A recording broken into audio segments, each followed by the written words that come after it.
still thinking, look, Garvey was young. I mean, he was young. Right. That cat came off the ship and was on fire, right? And Which Dr. ship? Wright, Detail, which ship? well, the ship from the islands when he came over to in 1915. And Dr. Wright is right. He didn't do it by himself. You can't even talk about Garvey without talking about people like John Grit Edward Bruce. You can't do that, because without him, there was no Garvey, and without the Masons, there was no Garvey movement, and particularly without the black church, there was none of that. Now, Right. when you say without the Masons, give us a little more in depth on that. Well, when Garvey, again, let's be clear, as Dr. Wright said, Garvey's initial purpose of coming to the United States was to try to reduplicate a Tuskegee model in Jamaica. That was his sole purpose.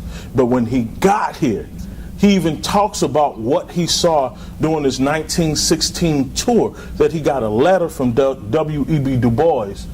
He wrote him a hand letter and said, take this on your tour. And he went all over 38 states. And he said he saw that African Americans had it going on. They had more institutions than they had in England, and blacks in Jamaica and other parts of the West Indies and South America that Garvey had traveled to. So, but when we talk about the Masons, when John Edward Bruce, the veteran Pan-Africanist, who was the link between those 19th century and 20th century Pan-Africanists, when he made a decision, as several times, he didn't like Garvey. He talked about how much he didn't like Garvey. He didn't trust him.